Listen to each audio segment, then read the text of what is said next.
Hello, everybody, and welcome to the Shadoe Davis Show. This is Wednesday, February the 4th, 2026. Special guests on the show tonight from OneBC, brand new political party, started last June. Dallas, Brodie, Jim McMurtry, and James Davison will be joining the show tonight. Hot off the release of their awesome new documentary. It's called Making a Killing. We've played it on the show before. You All Access members know exactly what I'm talking about, and it's still available to watch. It is fantastic. You guys have got to see this. Dallas and Jim and James and Dr. Francis Widdowson have been visiting some university campuses in British Columbia, trying to get to the bottom of this residential school thing. Specifically, I suppose, the Kamloops Residential School, where it's been claimed there are the bodies of 215 children there. And no proof, no bodies, no excavation has been done. The only thing they have is the results of ground-penetrating radar that we understand may be the remnants of an old sewage drain. Right?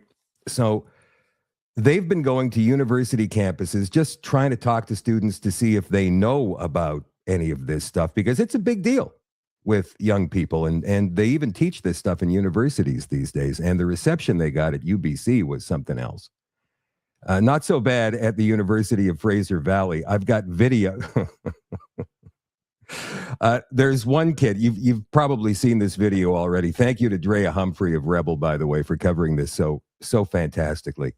We're going to play you a video right now. It's a hybrid. The first part of this video is the display, because they announced, you see, that they were going to be on the campus of the University of British Columbia, and the Antifa kids were prepared for them. The second trip they made to the University of Fraser Valley, they didn't announce. They didn't wear a sandwich board.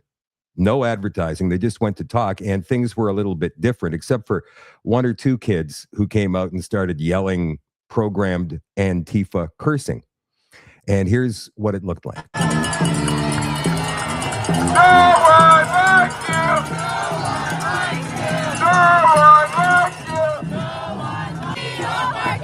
OneBC off our campus! OneBC off our campus! OneBC off our campus! OneBC off our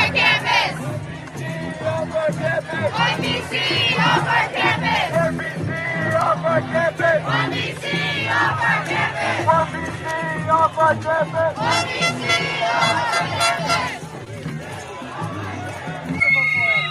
And it'll be Get there. off our campus, fascists! Okay, I'm hoping it'll be there by the end of March. It's been horrible for me. Fuck off our campus. Off our campus! Thank you. Pardon me?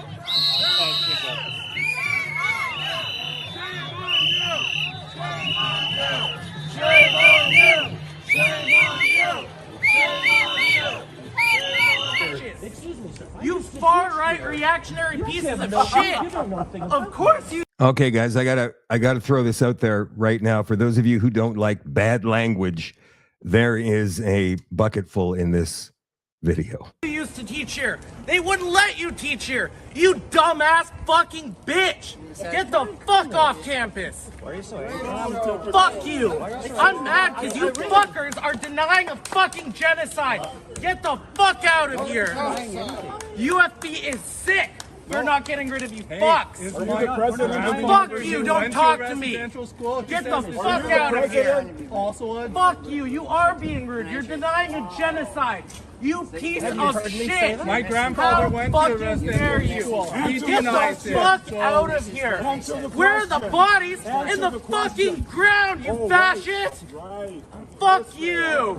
Genocide denier! Say that about the Holocaust. I don't have to listen to a fucking fascist! Get the fuck off!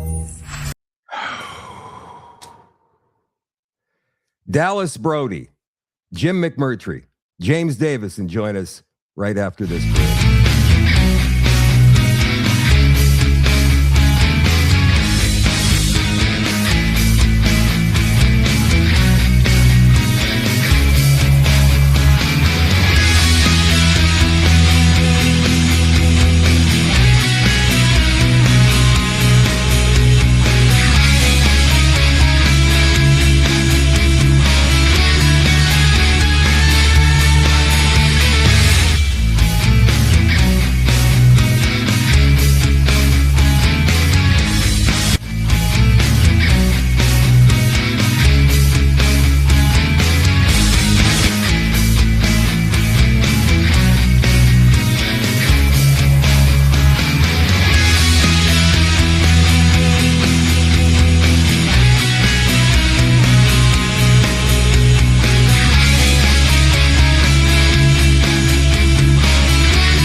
Before we get going, you guys, I want to ask that you like and share, get this out to as many people as you possibly can. Welcome to the show, you guys. There's Dallas and James and Jim. Jim, I saw you standing. We're trying to talk to that crazed kid who was calling you a Nazi and a fascist and to get the F off the campus, and you're on stolen property and all of that nonsense. I mean, how do you not reach out and grab the kid by the neck?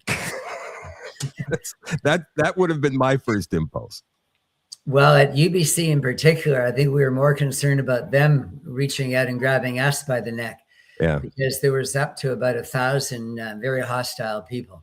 But the intention of going onto the campus under the wonderful leadership of Dallas, and we also had Francis Widdowson with us, and is to try and communicate and win over students. So, you know, the last thing that any of us had in the back of our minds was to do anything untoward toward anybody. We're people who are simply wanting to present history fairly and honestly, and live in a country in which people aren't afraid to speak their own mind, let alone whether it's right or wrong. Just simply have the ability to speak up against this horrible, hideous woke mob. Yeah. Were you surprised at that turnout at UBC? I mean, like you say, 1,000 kids all chanting, and did you receive threats? Was there any physical altercations that happened? Well, if I may be permitted to answer. You guys are all welcome to answer, by the way. I mean, I'm not just talking Dallas and James have better things to say probably. But I say to you that it got so bad that when they arrested Frances and took her away, the police oddly left at that time, even though the crowd was only getting larger and more hostile. So we ended up being diverted into a building for our own protection. Yeah. And so we were in this room. It was actually where the pool is, indoor pool at UBC. And at one point, we had about 8 security guards on the doors, and the students were trying to force their way into the building, force their way toward us. So there were a few moments when we wondered how it was going to control, and then we ended up having to get on a bus. And when the bus was pulling out, a number of the students stood in front of the bus, and many others were pounding on the windows and so forth. So it was, I can't say it was, there weren't harrowing moments. It was a really ugly display, particularly towards senior citizens. Unlike James and Dallas, I am a senior citizen, and Francis is close, but many of us were older, including one man in a walker. And so it was just the rudest reception imaginable for people who simply, again, want to go and communicate to students.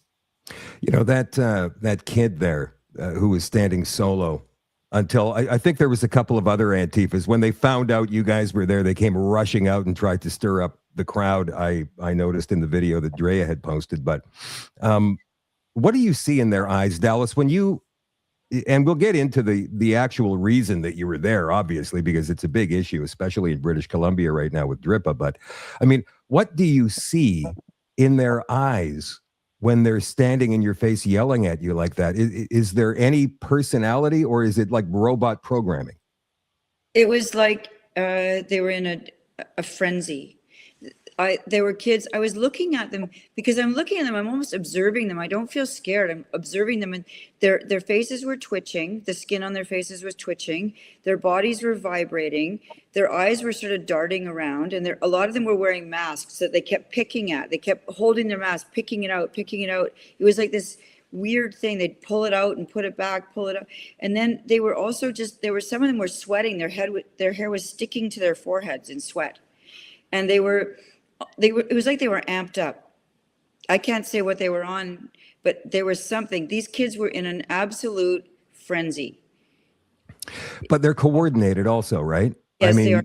Now, James, you said that you found a pamphlet on the ground when the crowd dispersed, or when you found a dead spot in the area where you were. And was it like an instruction manual?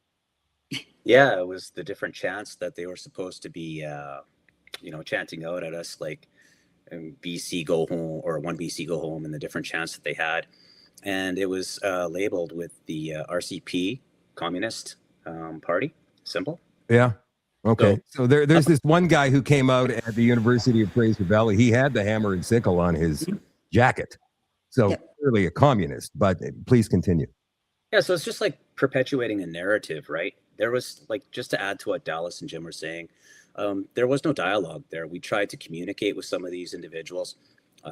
But even if you had somebody who was receptive of some communication, some dialogue back and forth, there was so much noise around us with people with their megaphones, with the sirens, and then chanting and drumming, and just, like these chants that were, so derogatory towards the OneBC party. And again, too, like, it's so important that people realize, we're just trying to get to the root of the problem here, which is there's no truth that supports the 215 burial site. Dallas, I saw that you had tweeted something out after maybe the first one at UBC where you said the leadership at the university needs to be questioned on this. They need to come out and they need to make a statement. I don't know if they have to date about what happened that day, but that's unacceptable behavior. We're talking about public property too. I mean, this is a government-funded institution. It is. Yes. People should be allowed to go on there with views that are counter to probably 95% of the Antifa narrative that happens on that campus. Correct. And the University of British Columbia receives $1.1 billion in funding each year from the provincial government. That's only the provincial government. So you can dig into what I'm learning since I've been in politics is that the money's flowing from the feds, the provincials, and the municipal, but there's only one taxpayer. It's us.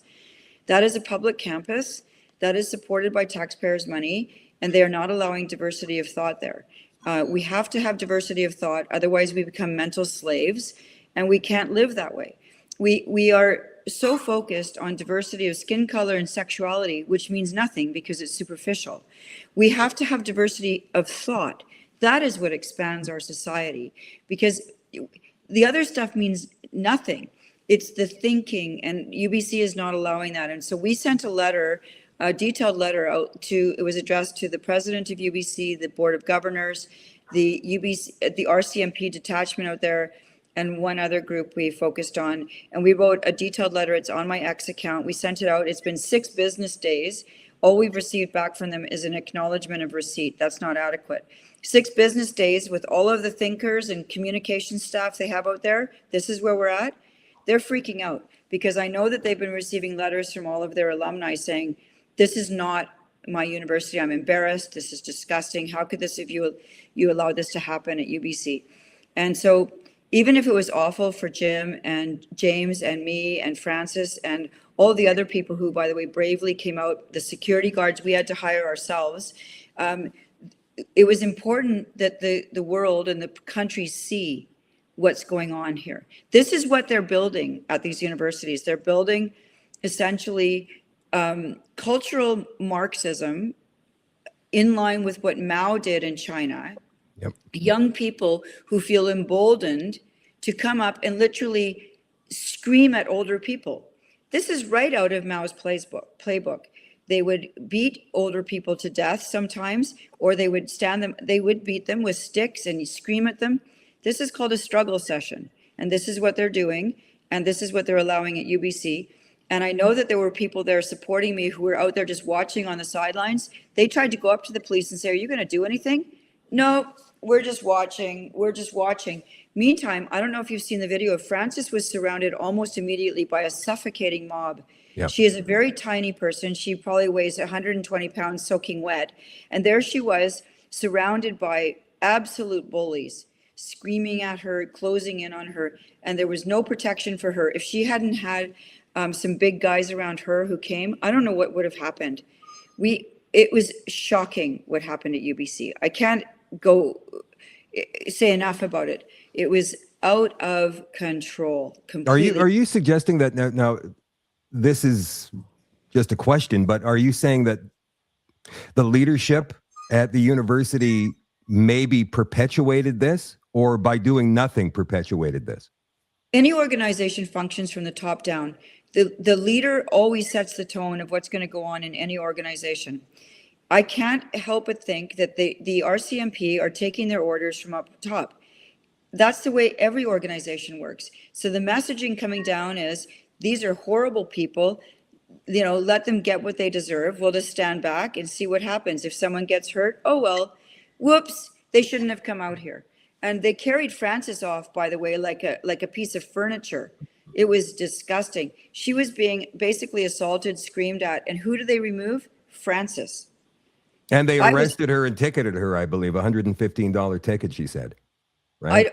I guess that's right. She was taken off. They told her she was being charged with nuisance, which to my knowledge, I used to practice criminal law. I don't know. There's no criminal offense of nuisance. That's in tort law.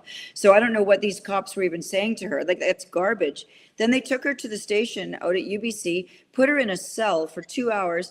She said with a thin blanket. She had just her thin t-shirt and her jeans on. They took away her shoes and socks.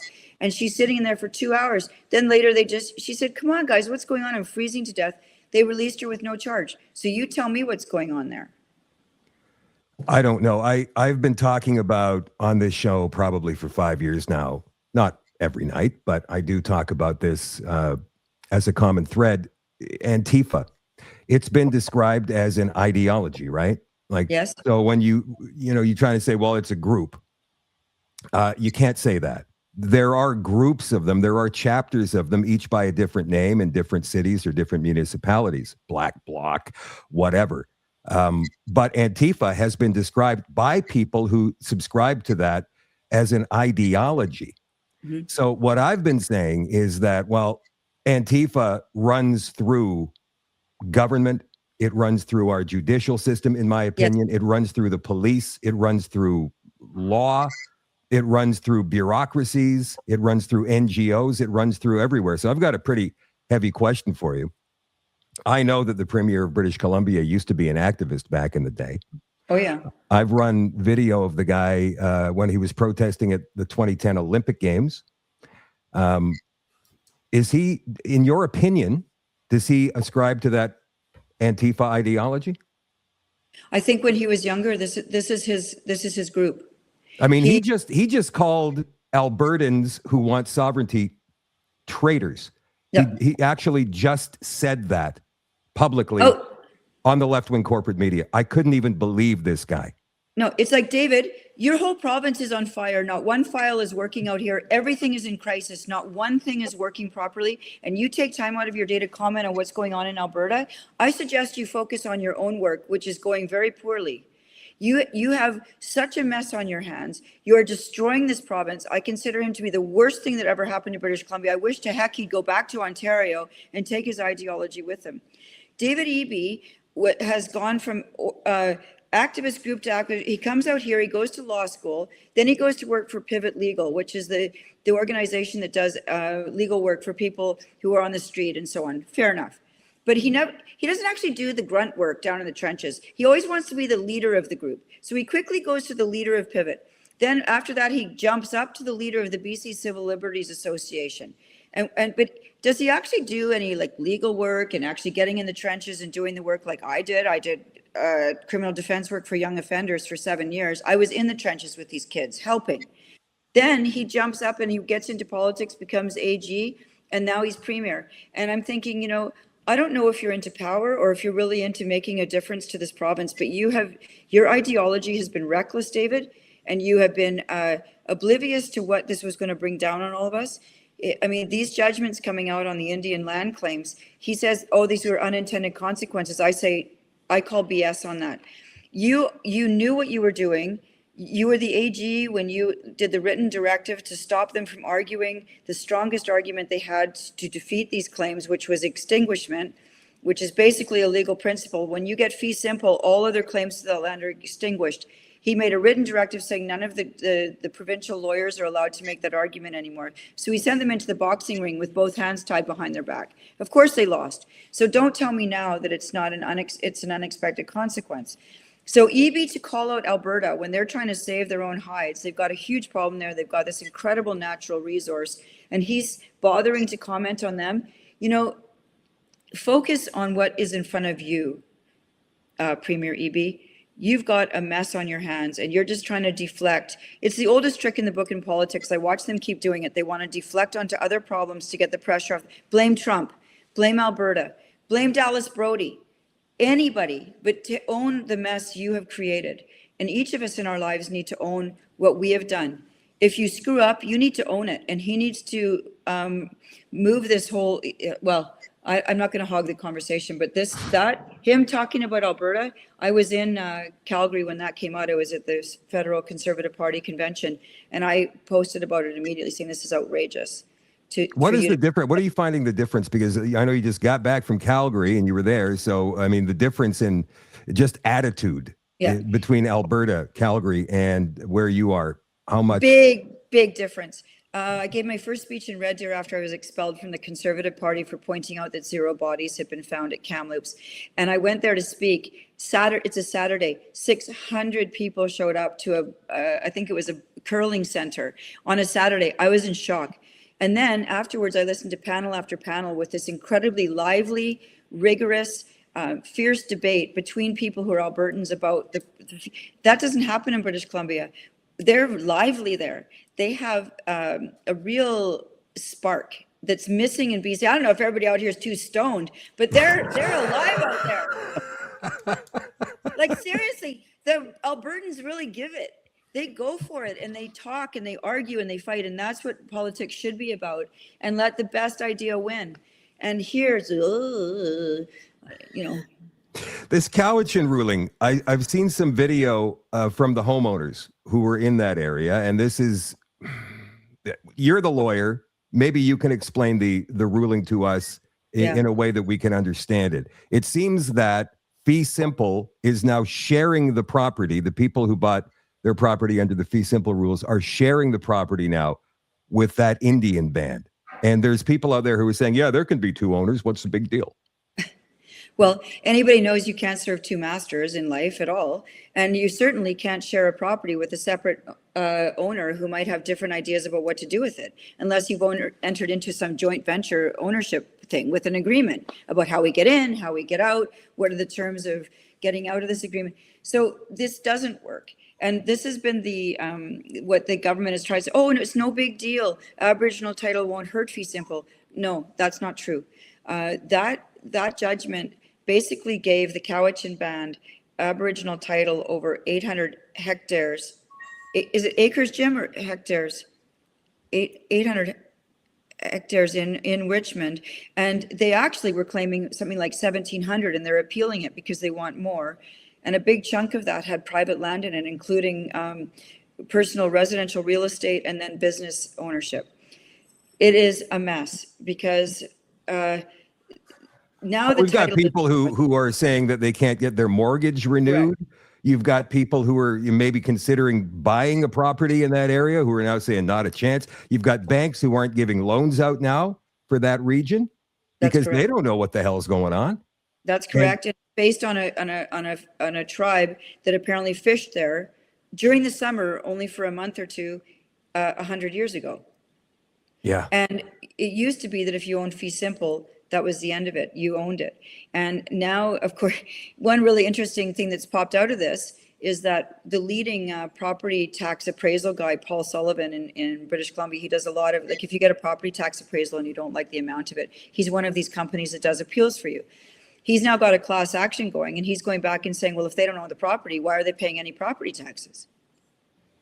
Fair enough. If I could say, Shadoe, just Dallas is right about it being 800 hectares, but there's more land claimed by the Cowichan. Yeah. But they're only one of 5 bands.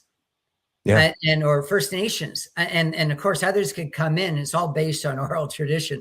So you never know what story is. The most fascinating one to me right now is Kamloops, because you have the person who made up this fiction of mass murdered children at a school by nuns and priests. The same woman is saying that she wants half of Kamloops plus 50% of all the revenue that the city gets. I mean, this is absolute insanity. You create a society. You saw what happened to UBC. Yeah, there were Antifa people there, and they were, land back activists, and as James said, communists, and but the vast majority of the 1,000 people that were there were ordinary young people at university who believed in the lie that we have committed an original sin against against Indigenous people. Therefore, we should forfeit our fundamental rights, starting with property and speech, and that we should create a province where it's all going to go over. The British Columbia government has put out, it's got on its website that every single inch of British Columbia is Indigenous land. So it's just a matter of time before you have war. You saw it at UBC. There was maybe 40 of us against 1,000, but there's millions and millions of Canadians who will join us up against anyone who's going to go after their property or after their speech or after any other fundamental right. So this is a very serious thing. And all we want to do, as James said at the beginning, we just want to get at the truth. The very truth is again, this claim of an original sin. There is no original sin. Residential schools were there to help kids. They educated illiterate kids for free. And the parents wanted them and applied to them. And it only served a minority of kids because it was easier to service the others at day schools and cities. The whole story about residential schools is an inversion. It has nothing to do with genocide. It has everything to do with education. And Canada is showing itself that there's no other country in the world that's done as much for its first inhabitants. You know, for you just saying that right now in public like you did, Jim, Leah Gazan wants to put you in jail. She's the NDP MP from Winnipeg who wants to make, residential school denialism a crime. Yep. Now, this is unconstitutional. A law like that would never stand. They could try and impose it probably once, and then it would go to court and it would have to go away. But the point of the matter is that there is a political party or an elected person in this country, and there's several of them, Charlie Angus is another one, who want to create laws like that to shut people up. And yet we've got music stars, like at the Grammys the other night. What did Billie Eilish say? There's no foreigners on stolen land, and she owns a $14 million mansion in California right on the beach. Like, are you freaking kidding me right now? But she is a big influencer when it comes to these young people. So how do we stop this? Where do we even begin? We stop it by taking step by step, which is what I'm honored to be working with people like Jim McMurtry and Francis Widdowson, and you, James, too. But Jim and Francis have really taken the early hits on this issue. They were out there alone. They lost their jobs. Like, let's think about it. They lost their jobs for telling students the truth. Yeah. They were told they were harming kids. This is disgusting. And this is happening at our institutions, and they are publicly funded. So we are not going to stop. And I am honored to be able to be around people like Jim and Francis. And it makes me sick to think what they've gone through. These are people who are dedicated to their teaching. Jim was teaching kids for 30 years. I'm going to embarrass you here, Jim, but he was like the favorite teacher at school, the one who would teach the teams and be there early, stay late for kids who want to talk or they need help with homework. He was, or if you're having trouble, you want to talk. Jim was that teacher, really fun, exciting to go into his classroom. And that was the kind of person he was. And Francis was also an amazing, amazing teacher. And also, I don't share the same political philosophies as Francis. We're very different in terms of our actual politics. But on this issue, we are saying there has to be truth, and we have to keep pushing for it. And they are not going to shut us down. And they are trying their hardest, but they're not winning. So we are making progress, Shadoe. We're making progress, and this is what we have to keep doing. And people like you are helping too by having us on your show. It's step by step, day by day. James, you know what? I'm going to ask you this because I know that you have created a lot of big street noise in Vancouver and Abbotsford and that entire region for the past 5 years now, probably since the beginning of COVID. What do you see as a way that we can start turning the tide on this? Just what we're doing right now is so important, is getting the message out there that we're not actually trying to stifle a narrative. We're just trying to bring truth to the surface behind what's being perpetuated. And you ask what's really happening here. It's called narrative control. And we have to get in front of the control and control the narrative ourselves by getting the message out there. So as Dallas said, this is so important. I mean, I've got plans to do some initiatives, some rallies to bring this out to the surface. You know how incredibly dangerous that was to be in a situation like what we were at UBC. I'm not kidding. It's like we're being pushed back. So hands were on us, pushing us, kicking us, doing everything they could. So they will go to any lengths right now to protect the narrative, and that's narrative control. But you have to have courage, which, you know, again, to what Dallas is saying, Jim McMurtry, Francis Widdowson, real, you know, pioneers in this. They're leading the way, the charge. And then you've got Dallas Brodie, who, if you want to put it into terms, you look at how many MLAs are now with the BC Conservative Party, and they're not making any noise. But you look at the noise that Dallas has made, and Tara Armstrong, Jordan Cayley. It really does matter who you elect, whether they will take the chance of taking the hits, including being ejected from a party and their comfort zone, to not only realizing that, hey, okay, I can do this as an independent, but I can take it one step further and actually start a new established provincial party. And hopefully people understand that these big time topics that we're all worried about and concerned about, there are people, if you change the people sitting in those seats, that will make, you know, an impact. And it's narrative control. And you have to get in front of that. You have to be brave enough to confront it. And yeah. I know the BC Conservative Party has got a leadership race going on right now, and there's a couple of fairly high-profile independent media who are pumping up. I forget her name. She used to be with the Liberal Party way back in the. Yeah. Like they're really pumping her up to be the next leader. Do you see that party falling apart going forward? I mean, it's a combination of conservative people, conservative-minded people, and liberals. And I never really understood the definition of conservative as it relates to British Columbia. Somebody once tried to explain to me, because I said, where's the Conservative Party in BC? There's no Conservative Party. Well, the Liberals are the conservatives. I said, what? What are you talking about? Well, they kind of act like the conservatives when they need to, but then they act like liberals when they need to as well. They don't really have any particular set of principles they stick to at any given time. And so maybe that party falls apart. I mean, you know, Mark Carney's been poaching MPs from the Conservatives. Why don't you go poach some conservative MLAs? We're working on it. I talk to, I try and, you know, I'm strong, I'm a fighter, but I keep my edges soft so that people can approach me. I'm trying to, like, I tell people, I know people are worried about the vote split in BC, and I say, look, first of all, there's not going to be election right away, and we'll cross that bridge when we come to it. Right now, OneBC is at the tip of the spear, and we're doing the really hard work. Well, the rest of them sort of follow along. I mean, it's sort of like being the icebreaker. We're out in front and we're breaking ice and doing really, really hard and sometimes extremely unpleasant work. It's not easy being called racist, denialist, fascist, Nazi. I mean, honest to God, I don't even listen to it anymore. But initially it was hard, but you get a thicker skin as you go along, right?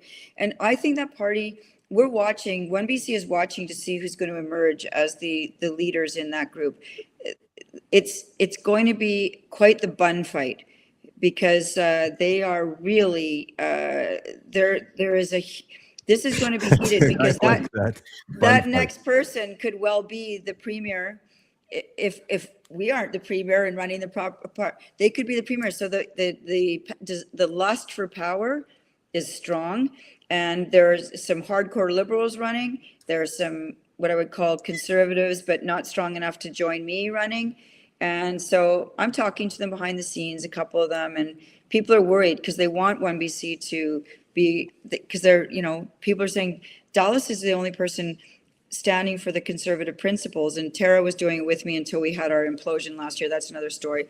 But, you know, there's some people holding the torch, Jordan, Tara, me, and, you know, in politics, things change so quickly, Shadoe, each day. Like, you don't know what's going to come. So we're watching, waiting, and it's going to be you know, some of those people running for that aren't used to being in politics in the heat of the storm. It's really unpleasant. And I know some of them aren't going to be ready for what's coming at them. I spoke to James on the phone earlier this afternoon. Well, actually, he spoke to me. It was more James was speaking to me. Like, dude, take a breath. Anyway, we did talk a little bit about that split. I wasn't going to bring this up, but you mentioned Tara. Is there any hope of, and I don't want to get into the great details of all of that stuff because I know that you guys have resolved it and you're moving forward, but is there any hope of maybe bringing her back into the fold, or is this like a permanent situation we're in now?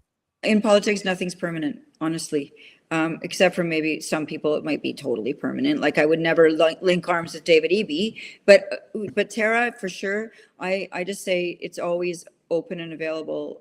Some things happen that don't happen on purpose and so I just sort of go, just wait and see. And I just always retain an open mind on things like that. You have to in politics. You can't take a stand. Just like in personal relationships, saying, I'm never going to speak to you again. You can't do that. That's not a healthy stance in most positions in life. You're a brand new party. You were formed last June. I think I was at the ostrich farm when I heard about OneBC. I went, what's OneBC now? And Katie was the one who told me about it, Katie Pasitny. 93 ridings in British Columbia. I know Eby could call a snap election at any point. I mean, any Canadian premier, prime minister can do that. But you've got 93 ridings in British Columbia. Do you have candidates and riding associations in each one of them? Or is that like, you got to build infrastructure right from the ground up, right? Yes, but we have an incredible number of people contacting us and they're very keen. So even though it doesn't get reported, like people are very interested to be part of this because they're very worried about what's happening. And so we're going to keep building and building. And I have some goalposts in mind. It'd be nice to have maybe 10 candidates appointed by the end of March, for example, and we'll just keep going. But if a snap election is called, it's called. I don't worry about things I can't control. So I just say, if it happens, we will cross that bridge and see what we can do at the time. And then I would probably like to, you know, James and Jim are candidates. They could run in their ridings. I think they'll both win easily. And so we'll just take it as it comes. We can only move so quickly. And I want to be careful that the people we bring into OneBC are true fighters who won't wilt when the heat comes on, because I've experienced it. It is scary when the heat comes on you and the cameras are following you down the hallway. If you're not used to this, it's intimidating. And is there any way, Dallas, is there any way to prepare somebody for that? Or do they have to trial by fire? Well, I think James and Jim could actually handle themselves very well because they've already done a lot of this. Oh, these two guys, yeah. But I mean, like, well, you got to bring some new candidates on, Yes. right? And these new candidates, immediately when they link their name with OneBC, they're going to get called those names that you just mentioned, and they're going to have to go through it themselves. I'm just wondering if there's any way that you can possibly verbally prepare them for that kind of onslaught. Maybe just show them the videos that we played at the beginning of the show tonight. I think that's the thing. Ready. And also, I think that people who come and want to be with us are already fighters in their own right, because we have over 200 people who want to be candidates, if you can believe it. That's great. Already. So this is terrific. So there are people who are saying, I want to be part of this. So this is, and I know that we have to talk to them and say, look, this is going to change your life. You will lose some sleep sometimes. It's not easy. Do you think you can handle this? How old are your kids? Are they really little? You don't want to do this if you've got little kids at home. It's too much. And so you have to be ready. And then I would actually talk to them about how to handle the media. And my main thing I would say to people is just be yourself. Always be truthful, because if you're telling the truth, it's really easy. It's when they start lying and dodging and weaving, they get into trouble. But our party, I believe in integrity and principles, and we will not shift. And if we make mistakes, we just own it and say we blew that. We apologize, we move on. Because otherwise, covering up a lie or a mistake you've made is really bad. And that's where the trouble starts, because you don't know what you told the last person. Can you guys talk a little bit about all of this extortion that we've been hearing about in the rest of the country? I mean, apparently it's very, very bad in British Columbia and specifically in places like Surrey and Burnaby. How bad is it? I mean, Nanaimo, I think there was a shooting the other day, and we've got Indian gangs fighting each other. I mean, it's crazy what's going on out there. They've had, I think the mayor of Surrey was saying there was 26 shootings since the beginning of the year, and it's only February 4th. What the hell's going on? Do either of you guys want to answer this? Or? Yeah, I would love to. We started this conversation talking about the 215, this original sin of Canada of treating Indigenous people so badly. This is extortion. I think this dwarfs anything that's happening in Surrey, where I've spent most of the last 30 years. I mean, you have people based on historical falsehoods claiming the land of everybody else in Canada, and claiming every time that there's a shovel that goes into the ground, every time that there's a company wants to do anything, and anytime a school, even that just the basic functioning of our society right now is dependent on a small mafia of people who have consent and sway and muscle that nobody else has. So just if you got me in front of you, Shadoe, I'm not going to be worried about what's happening in the Indo-Canadian community, because there's a problem, and yet I think the Indo-Canadian community, make up wonderful Canadian citizens for the most part, wonderful people. I think the big problem facing Canada is that we're moving into two classes of citizens. We're taking 5% of the people who have part or very little Indigenous blood and giving them rights and so forth. The term OneBC is being bandied about. And one thing that needs to be addressed here, I don't know if it was Dallas or Tara, whoever came up with OneBC, but it's such a beautiful name for a party, because what it's founded on is the idea that all British Columbians matter just as much, have as much dignity as anybody else. And that really speaks to me as a teacher. I can't teach kids based on their sexual orientation or the color of their religion or their height or their intelligence or their parental income. I want to teach. I want every kid in that classroom to feel that he or she matters. That's how Canada was before the law, in a hospital, anywhere else. Everybody mattered. This is the Canada. OneBC is trying to reclaim Canada. And so I don't think it's just a party here in British Columbia. I think it's a movement, and I think it's going to captivate the Western world, that there's no more of this dividing people, this divisive identity politics. Throw it all out. Throw out Section 35 of the Constitution, throw out the India Act, throw out any distinction based on race or religion, ancestry, birth characteristics, any of this nonsense. Everybody matters. That's Martin Luther King. Let's not forget it. If you want to judge people, do it on the content of their character. Wow, that's a great speech. I don't even know where to go. How do you follow that? James, Shadoe, I don't need to train these guys. It's amazing. I've got warriors. These are warriors. These people are ready. Like everything Jim said is absolutely true. Yeah. We have to judge. We are judged by our achievements and what's in our minds and what we're doing. I tell that to my own daughters. Yeah. You have a choice in life. You're going to write your own story. I will give you some things. You can grow it or you can blow it. That's up to you, but I can't predict that. It's up to each of you. And that applies to every human being. Not everybody's going to do the right things. That's life, right? Some it's up, some it's down. And this whole, but the extortion situation that's going on with the Surrey community, that's complicated because, apparently the corruption runs deep. I've been told it runs right up into the police force. And I've been told that it used to be, oh, that's their problem. That's that community's problem. We can't deal with it. And so it all feeds on itself. And then the community, the people in the community are afraid to say anything because then they get it. So you can see how it's not a good situation. It's dangerous and it's growing. And that's a really tough nut to crack. And then we've got the extortion going on with this whole consultation issue, which is like, I don't know, I can't even believe it's happening, that we've got land. You can't even put a fence post in your land in parts of BC now, or you have to call for an archaeological dig to be done. And you have to pay for it yourself. And it could be $30,000, $50,000 to pay they're going to dig. These people come out who are sifters and they sift the land. Yeah. If they find something, try selling your property after that. Not so lucky. That's insane. James, you had something that you were going to say there after Well, Jim's you know, magnificent speech?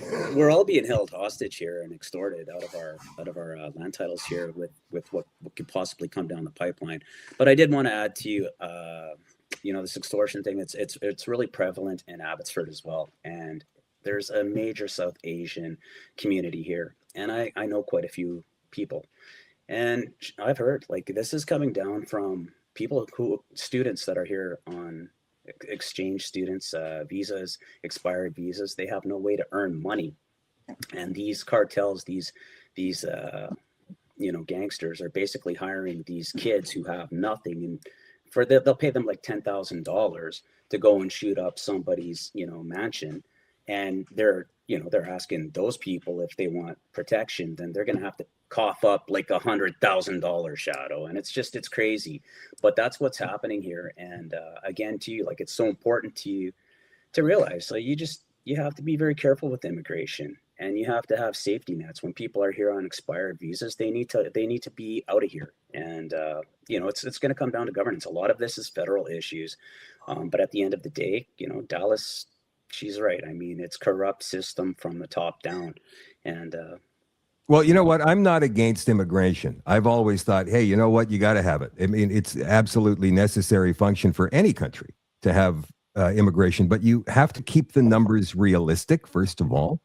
And you have to be able to vet all of the people who are coming in. And it's been pretty much an open border situation here ever since Justin Trudeau took control in 2015.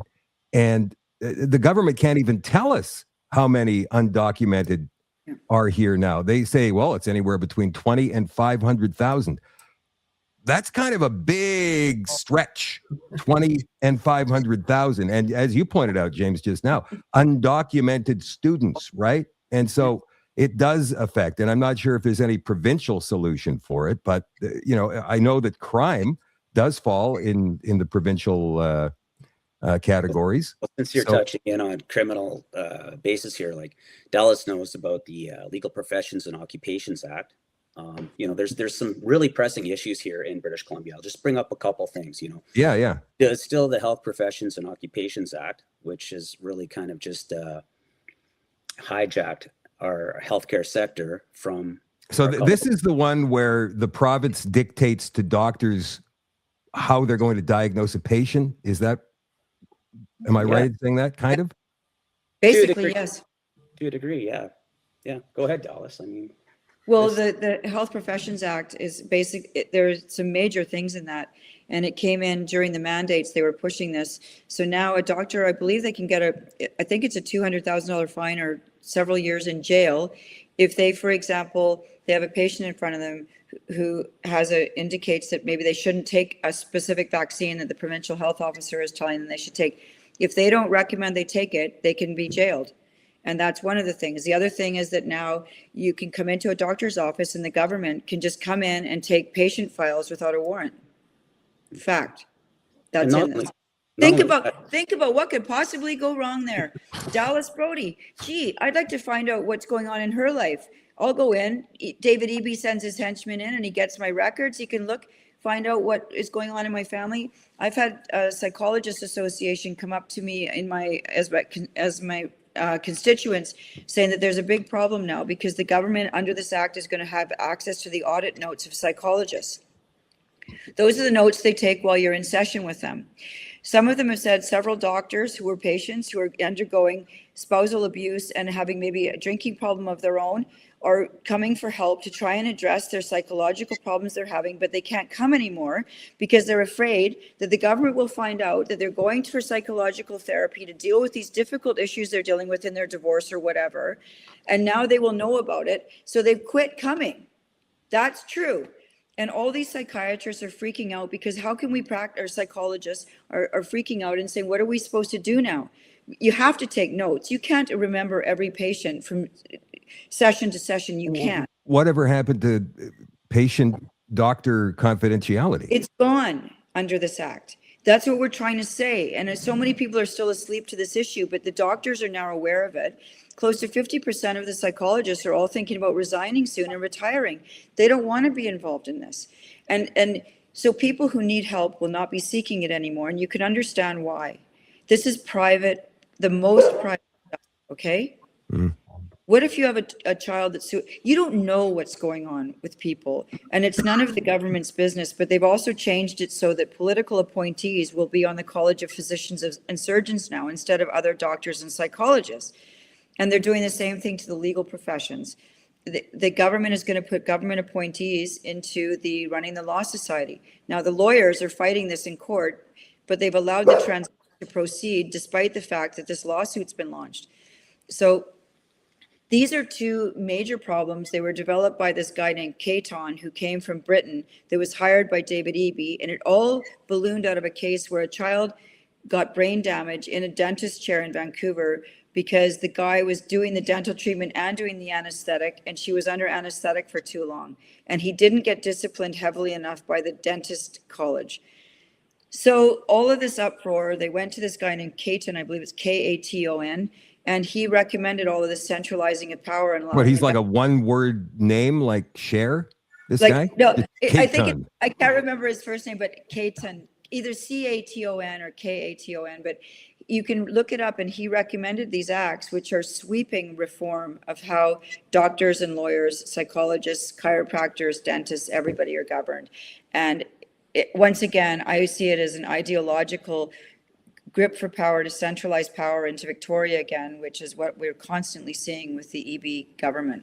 What about the Sochi 123? I mean, you guys are fighting against that too. James, I know that you've got an arrangement there with the Abbotsford School Board or something going on there. You're muted, my friend. You got to turn your mic on.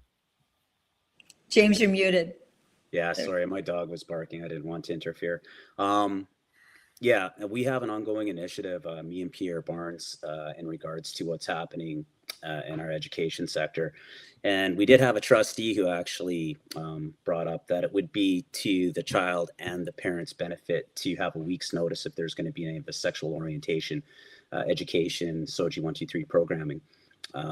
Just to give a heads up a week in advance to these parents so that they understand that's happening and an opportunity to navigate through this. Well, the issue with SOGI 123 and it's in almost every province. They don't call it the same thing in every province as how they hide it, but the issue with it is that they embed it. And Jim, you would know about this, I suppose, because you spent years as a teacher, and maybe this was just coming in as you were leaving, but they embed it into all topics. So if you're in the middle of an arithmetic math class, fourth grade arithmetic class, or language arts or social studies or whatever it is, they will infuse this sexual ideology into the subjects that you're taking. You guys know all of this stuff, but there's so many people out there that don't. So the best example that I have of that, and I was in the school system. I'm still in the school system, just nobody knows it. But and so that's the first time I've announced that. I'm standing up against all these things, not just the race and the Indigenous stuff and the censorship of literature and the defamation of dead Canadians and the deformation of our history and the lowering of standards and letting kids run amok. There was a stabbing at the high school yesterday where my grandsons, are in daycare. I mean, there's so much that's wrong. But here's the most powerful statement that I heard. So when I was in trouble for Abbotsford for standing up against all these things, they got me in the end because they said there was a mass murder in Kamloops. But it was all these things that they were imposing upon teachers, and they're still doing it. They're still saying to kindergarten kids, you talked earlier, Shadoe, about breaking confidentiality. They're asking a 6-year-old or a 5-year-old what his or her pronouns are. Right. They're delving into their sexuality in kindergarten. And I mean, it's unbelievable. And my 3-year-old grandson in daycare went home crying one day going, are they going to cut my hair off? Are they going to take me away to residential school? I mean, this woke nightmare is being visited upon so many kids. And just specifically, again, the most powerful thing that I heard was when I was, in a bad way, nobody really was with me. I was alone. I was fired. But I started meeting people in Abbotsford, wonderful people like James and Pierre, who he mentioned. And one woman came up to me and she said that she has a daughter, and then she took out of Abbotsford and put her into a Chilliwack school What concerned her was that 4 of her female friends in her friend group, and she was like 12 or something, so all her friends would be female. She said she had 4 of them transitioning. Oh my God. 4 kids transitioning in one friend group. So this was an hysteria. This was an hysteria relating to residential schools in Canada being this genocidal state. And in 2022, every member of parliament voting Canada into, into the same league as, Pol Pot in Cambodia or whatever. So something happened in the school system. So what James is doing on a weekly basis is incredibly important. And I know Dallas is in agreement with that. And Dallas is coming near where I live in Vancouver to do a rally on the 28th of February. And she's inviting in Billboard Chris, because I can't think of anything more disgusting and obscene than encouraging kids to change their body, to sterilize themselves, to mutilate themselves.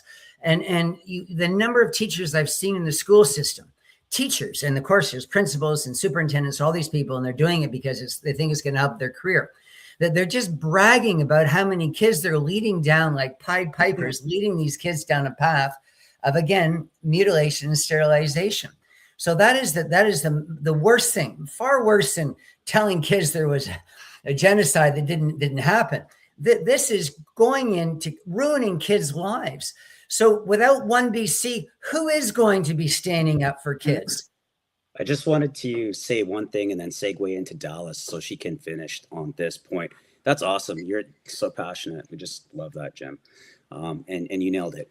But you're talking about sexual preferences with children that aren't sexual yet.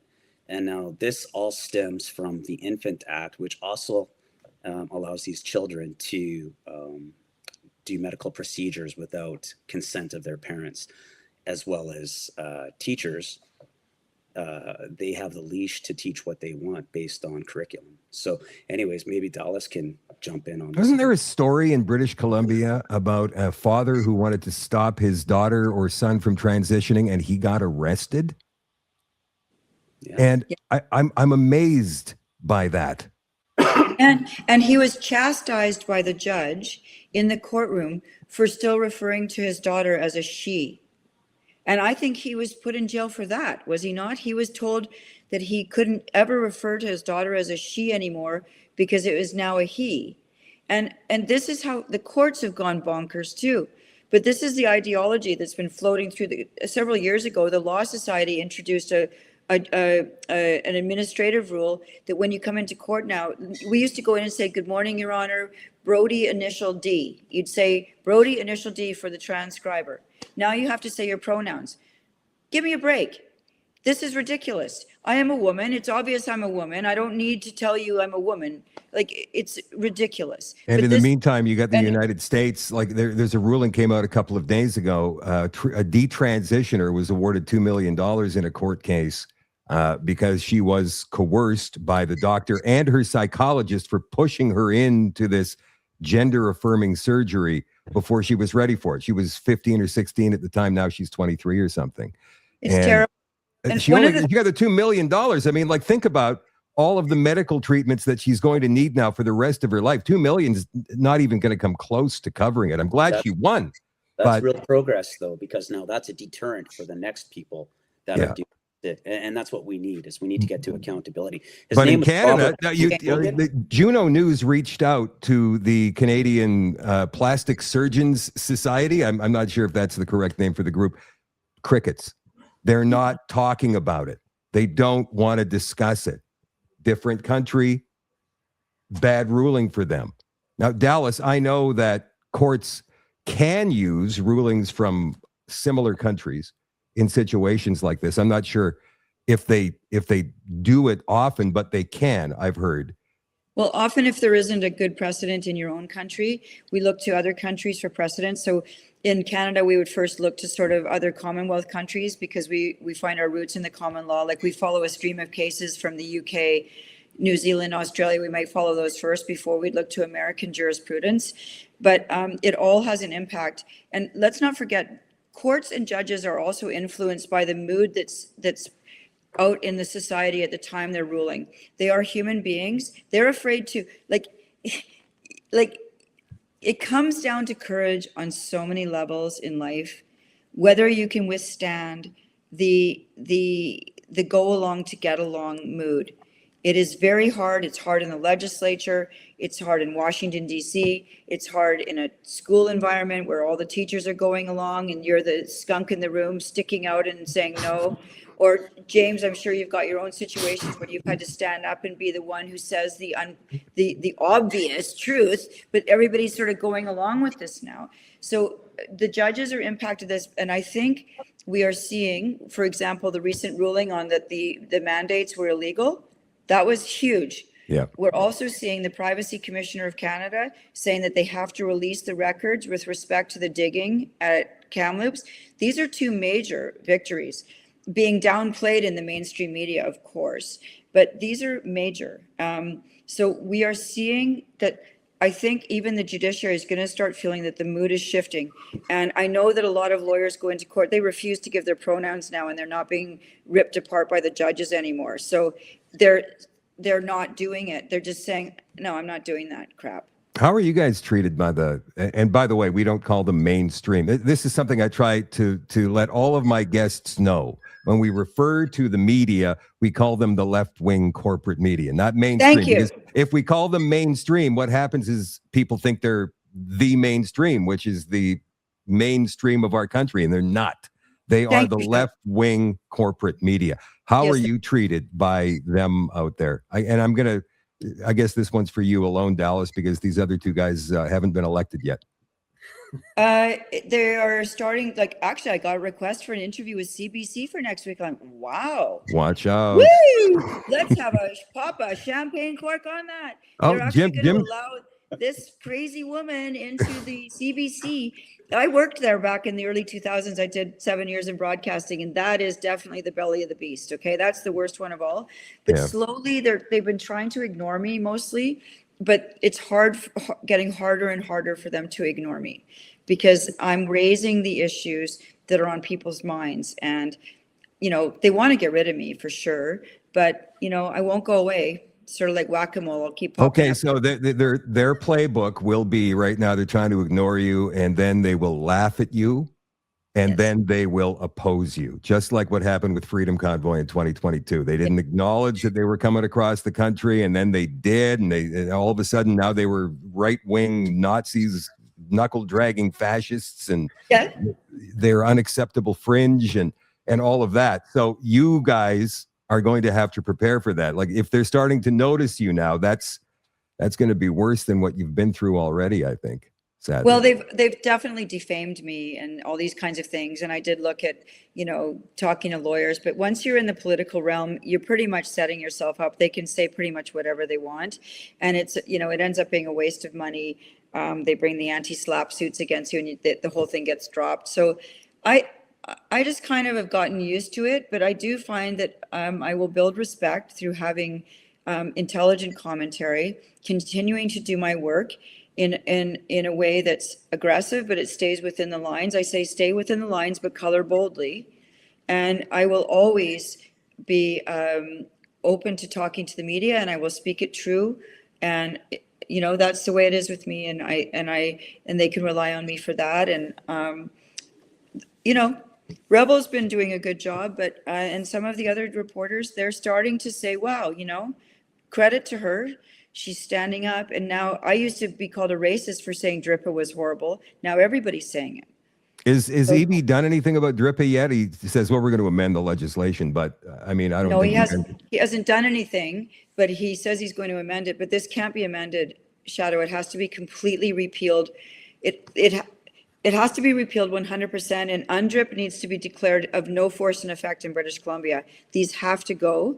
Our province can't continue like this economically. We are tanking because it's so too much uncertainty, and that business requires a certain climate. They need certainty.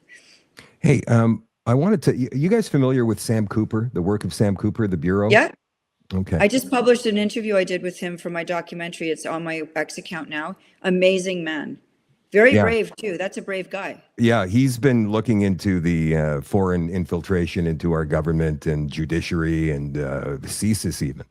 And he says that there is a tremendous amount of corruption in British Columbia when it comes to the fentanyl trade, Chinese gangs, money funneling through the government casinos out there. Is that something that you've been able to raise in the legislature at all? A lot of people are raising that. I mean, I think actually Eleanor Sturko, who isn't necessarily always on side with me on things, she's done a very good job on that. I've got to give her credit. She's talking about it. It is an issue. It's being raised, the fentanyl trafficking, but we haven't gone to the depth that Sam has. I'm going to be doing more and more work on this. I did a tour of the Hastings Street with a man named Drew Coover, who's done a really popular podcaster, and he's well aware of what's going on down there too, and he's educating me on it. So I went down there and talked to some drug addicts and talked to people who are, there's a lot going on down there, and there's funding for sure flowing in there. I saw some well-dressed people delivering drugs to people. It's Well, BC, I mean, didn't they just get rid of their 2-year pilot project? Now it was a 3-year pilot project, and yes, they're finally folding up that, and thank God. Free drugs for everybody, man. I mean, I was hearing stories about like vending machines, like we used to, put a quarter into one of those things and you'd get a little plastic ring or something. Well, now instead of that, you get a syringe and a needle, machine. Like, what the hell is going on out there? Vending machines for drug paraphernalia. Yeah, and you don't even have to put a coin in. You can just get it. You just and get it. It gives you a Freebie. pamphlet of how to use it. I mean, remember, Shadoe, like when we were I grew up in the 60s, 70s, whatever, I was in high school, and kids would start smoking in grade 8, and they really they said, don't get hooked. They knew it was bad for you. We stigmatized cigarette smoking, and then suddenly it's okay to take heroin. I mean, this is crazy. Yeah. We got kids off cigarettes only to have them go over to LSD or whatever they take now, heroin and cocaine, and which is way more dangerous than cigarettes, really. Just to put it into perspective, too, though, one thing I want to mention here is that Bonnie Henry and David Eby's NDP government declared that hard drugs were legal up to 2.5 grams. Yeah. You could carry around anything you wanted, and it was legal. And they actually they backpedaled out of that right before the 2024 election because they got too much blowback, and that's the truth. I'll let you go back to your conversation, but that's how bad it is with the NDP. I mean, come on, give me a break. I know. Have that talk with your kid. So the pilot project's over. It was a pilot project. So now I guess they have to go and study it and see if it was. Do you think they're going to try and bring this thing back? It's part of their ideology, right? Like whether it's politically popular, it doesn't matter if it's not election time. Well, that's right. I mean, Eby's very good at sort of doing the bend backwards and then come back later. When the heat comes on, he moves backwards, he comes off it, and then he goes back at it later, thinking he's gotten everybody off his case. But this drug thing is, our streets have never looked like this. It is horrendous what's going on here. Needles everywhere. Needles everywhere. In the downtown, it smells. There are people going to the bathroom everywhere. There are people bent over. They walk in this bent over way, like sort of like this with their back. And this is not compassion. And Drew Coover has told me that he says his number is 90% of the people down there. If you came by with a van that said, hey, you want to go now? And we'll take you somewhere. It's going to be painful. He's a former addict himself. 15 days, it's going to hurt. But then we're going to take you out to a farmer. Apparently, he says the number is 90% would go right away. So that's a big number. And we're going to do an unofficial poll ourselves. I'm going to go back down with him, and we're going to ask 100 addicts down there. How many of you would go if it was available immediately? But you see, just like the reconciliation industry exists, there's an addictions industry. And I think the number was 3 workers for every addict down there, right? Wow. So there are people making 80 grand a year, 50 grand a year servicing this. And without the addict, there's no job. But the money should be going towards getting people back into a productive lifestyle. And we all know this. It's just that that's considered ableist, or that's considered stigmatizing someone with a disease. It's like, yes, it should be stigmatized. It's not good to be living in a puddle on the street. When you say that there's 3 workers for every 10 addicts, No, 3 Interesting. workers for every one addict. For one. Oh my God. Yeah, no, it's one. It's What? yeah. Whoa, that's insane. How many of them are there? Well, the number of gotta be- addicts, it's just crazy because everybody's working and they deliver beer and syringes and drugs to them and a sandwich, and it's you wouldn't believe what's going on. I mean, So you get rid of that, and you all of a sudden your unemployment rate goes up. You know, it's the same with the cancer industry. I've heard from some people on the inside that they can treat it or even cure it in some cases much better than they do within the systems that are in place right now. The cancer industry employs millions of people and is worth probably billions or hundreds of billions of dollars worldwide. So if they ever got a cure for it, how many people would just be out of work suddenly, right? Well, good point. I mean, every time like I've even seen in politics, there's a political industry. The MLAs, the people elected, are just one part of it. All the people around each MLA are like a feeding, like bugs around a hippopotamus. They're like all around them, and they want their jobs too. And so if their party loses, they're all out of a job because they push to make sure that they keep their jobs. And that's what happens. I realized why things don't go the way you want half the time. And so, I mean, I want to ask you this, Dallas, and this will be the last thing. I want to wrap it up. And you guys are welcome back anytime. This has been a fantastic conversation, and I would love to have you back because there's so much more. But it's been like an hour and 15 minutes already, and I still have a few other things to do. But this question is something that I've been talking about that many people don't quite grasp. Because when you think about politics, you think about the politicians, the ones that you're electing, the ones who are in charge. You don't think about the bureaucrats, the ones who actually put in the systems that the politicians talk about. If you were to win, let's just say in the next election that OneBC manages to gain incredible momentum and you guys actually win an election, what would you have to do with that bureaucracy that's in place right now to get anything done? Would there be like a mass firing? well, my thought would be, first of all, we have to have a transition plan, and what we would need is teams of people. So I would say, if I'm premier, I would say, I need this blue ribbon team of people on the medical file, the addictions file, and say, come back with an answer in 2 weeks and tell me what I need to clear this out. Because we need people. I've had businessmen come to me say, Dallas, we could fix the business in about 2 weeks. They know what to do, these guys, but they're not politicians, but they know how to handle what to do with these things. I know doctors who say they know why it's not working, why the medical system's not working. And there will have to be a dramatic cut to the civil service. Like it's going to have to be, and maybe you just take different deputy ministers and say, guess what? You're shifting to a brand new file now, my friend. Or you're fired. I mean, like that, that's where it starts. It's the deputy ministers, right? Yep. I mean, these are the people that actually run those portfolios. They're the ones. I mean, the elected minister is just there. I mean, like, and they're shuffling cabinets all the time. I've always wondered, I thought it's funny, right? Well, okay, now you're the minister of health, and 2 weeks ago you were the minister of whatever. Like, are you kidding me? How involved are these people in their ministries anyway? They're not really. No, they rely on their people for everything. And this is one of the biggest problems. If you put people who are incompetent in the finance ministry, really the finance minister should always be a CA, a chartered accountant, because they can present financials to you. And if you're not good at reading them and saying, this is crap, send this back. Oh, it looks good to me, because you're just trying to get your work done and you've got this job and you don't really know what you're doing. You need to know what you're looking at. And you can't call them on it if you don't understand what you're looking at. And so I see a lack of competencies. I mean, I wouldn't be competent to be running I need a chartered accountant in that position who knows what they're looking at, who can say to the deputy minister, this is garbage, take this back and fix this. I'm not running this. And don't offload the Crown Corporation debt onto there. Like, all of these games they play. So this is what they've called the deep state, or the administrative states, or the permanent government.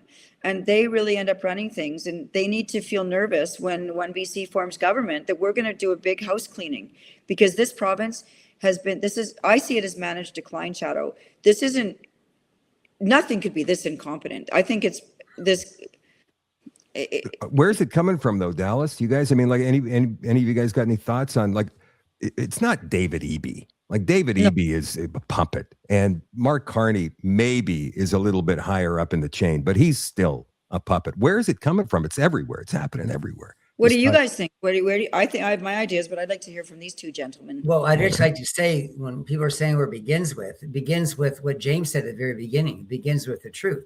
Well, the thing is, in Canada, there's all these lies, and we're just people are wanting to get at the truth. So I'm just going to use one lie. Coming back to the industry that's most upsetting to me is the media industry, and not people like you, Shadoe, because you're in opposition to these leftist corporates, proselytizers and propagandists. So we began this talking about 215, and that's the only thing that people probably want me on the show for, because that's my area. And so we know there aren't 215 kids in the ground. So what the media has done, the media has been caught in a lie. So instead of going toward truth, which is what they should do, what they've done is they've changed it. They've done what Winston Smith does in 1984. He changes the past. So instead of saying 215 child remains have been discovered in a mass grave in Kamloops, they say now, I mean, there was a discovery of what some people suspect to be unmarked graves. I mean, it's just the story completely. So I would say the very beginning, long before we start talking about who's running this, who's running that, is you got to get at the truth. The truth is there shouldn't be all these people in downtown Vancouver making the streets unsafe for others and also for themselves. The truth is kids shouldn't be indoctrinated. The truth is that Jewish people shouldn't be afraid to walk the streets because of all these pro-Palestinian hooligans. That's where it should begin. 100%. I would say if you really want to know where the problems stem from, what's happening here is it is the management. And as Dallas did say, you can't possibly do this bad of a job unless it was intentional. So it's destruction. It's a purposed destruction. But here's where it comes down to. Who's going to benefit in the end? It's the global investors that are pulling the strings of our politicians and guiding them in the direction of holding us back from using our resources to pay off our debt so we don't have a debt, so we can be self-sufficient and we're not reliant. So when you have basic business sense that you know your business has to turn a profit in order to succeed or you're going to collapse underneath the weight of your debt, you have to continue on with industry. And that's basically what's being held back. We have tons of resources here. We have no canneries. We have, no pipeline. We don't have refineries here. We don't have all of the things that make big industry move. And energy is really the future now. So realistically, if you want to get in front of this, you got to think who's benefiting. So eventually somebody's going to buy the debt of British Columbia if we collapse under the weight of our debt. So are we heading towards a reset? A lot of people think that we are. So what does that look like? I couldn't tell you. But well, it's a new world order. Mark Carney said it. He said it out loud. But that's the thing, though. It's like this is the engine to get us there, is by handcuffing you from utilizing. And like Dallas also mentioned, that investors don't want to create businesses here when it's too expensive, and they can go somewhere else and build their business there for way cheaper and have certainty in land acknowledgements and different things like that. Like, we are so far advanced in British Columbia for basically the communist dictatorship takeover of every one of our fundamental rights, from, the right to our bodily autonomy, our legal process, parental rights, and now property rights. You're really limited to why you would want to establish yourself here in British Columbia if you're a populist nature. Yeah. Oh, one more thing I wanted to mention before we wrap it up. Making a Killing, that documentary you guys put together. Amazing. Absolutely fantastic. I don't know how long it took you or how much you had to spend on that, but wow, that was great and so eye-opening, so revealing about what some people call the Indian industry or the reconciliation industry or whatever it was. Got it. It's so well done. How many views has that gotten? I'm hoping it's over 1 million by now. I hear numbers up to 1 million, and then some people say it's just over 600,000. But I have to say that movie, we spent just shy of $33,000 on that. So 33,000. We really lived on a shoestring doing that, and It was a lot of work. And my former chief of staff, Tim Tillman, did a superb job of writing the script for it. And I know we had, he didn't like it too much. pardon me? He did not No. like it at all.